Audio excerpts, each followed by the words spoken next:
For today's video, may quick tutorial tayo ngayon on how to convert GGibs to GCash. So, ang dami kasing namomroblema dito kung paano daw nila ika-cash out or i-convert yung GGibs nila to GCash balance. Una guys, maghanap muna kayo ng tindahan dyan sa lugar nyo.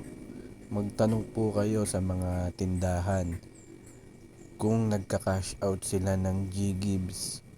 Meron kasing mga tindahan na nagka-cash out ng GGibs.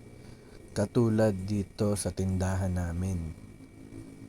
So kung wala kang makita na tindahan na nagka-cash out ng GGibs dyan sa lugar nyo, pwede po kayo dito sa tindahan namin. So yun, paano nga ba maika-cash out yung GGibs papunta sa GCash natin? So ganito lang guys yung ginagawa namin dito sa tindahan namin. So napakadali lang.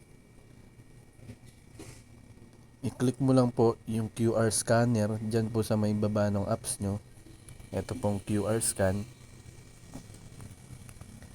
Tapos itapat nyo lang po yung QR code kung saan kayo nagpapa-cash out. So sample guys, dito sa tindahan namin, itatapat ko lang po yung QR code ng namin account para ma-cash out yung GGibs namin. I-type nyo lang guys yung amount na gusto nyong i-convert. So sample guys, dito sa tindahan namin, ika-cash out ko po yung 3,000 GGibs balance namin. Tapos mamili po kayo kung ilang months nyo gusto bayaran yung GGibs na ika-cash out nyo. After po, click nyo yung pay with GGibs sa baba. And then ayan na po yung resibo natin. So successful na na-cash out natin yung laman ng GGibs natin or yung balance ng GGibs natin. So yun lang guys. Ganun lang kasimple mag-cash out ng GGibs balance. So kung wala kayong mahanap na tindahan na nagka-cash out ng GGibs dyan sa lugar nyo, at sa mga nahihirapan na mag-cash out ng GGibs, ayan po yung Facebook account ko.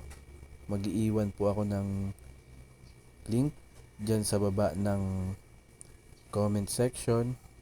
Pwede nyo po akong i-message sa Facebook kung gusto nyo po magpa-cash out ng GGibs balance nyo sa amin. So yun lang guys, sana naturuan ko kayo kung paano mag-cash out ng GGibs balance to GCash.